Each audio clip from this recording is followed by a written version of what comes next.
যাকে থামানো যায় না, আনস্টপেবল। সংকট কাটিয়ে ঘুরে দাঁড়ানোর সামর্থ্য যার থাকে তাকে বলে রেজিলিয়েন্ট।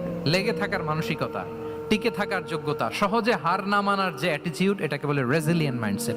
রাসূল সাল্লাল্লাহু আলাইহি ওয়াসাল্লামকে আল্লাহ তাআলা এই মাইন্ডসেট দিয়েছিলেন। ওনাকে হারাইতে পারছে কেউ?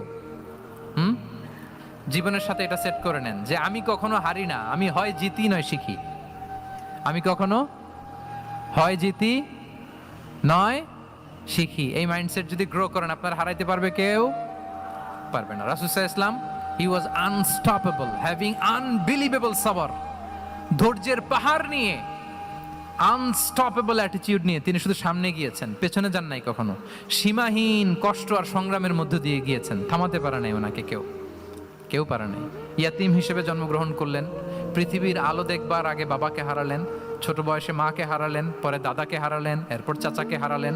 শিয়াবে আবি তালেবে জেল খেটেছেন 3 বছর।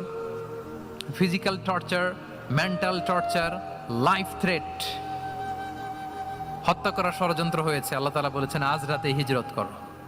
ব্ল্যাক ম্যাজিক করা হয়েছে। লাবিদ ইবনুল আসাম, এক ইহুদিদের মিত্র, ওনাকে ব্ল্যাক ম্যাজিক করেছে। মারার জন্য খাদ্যে বিষ মিশিয়ে দেওয়া হয়েছিল। বাজুর মাংস, খাসির বাজুর মাংস পছন্দ করতেন।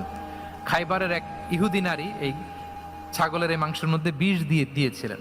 ইহুদিদের পক্ষ থেকে betray, treachery, conspiracy and what not, কি বাকি ছিল বলেন?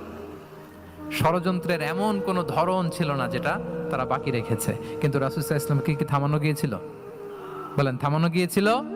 গোটা বিশ্বব্যাপী উনি ছড়িয়ে দিয়েছিলেন লা ইলাহা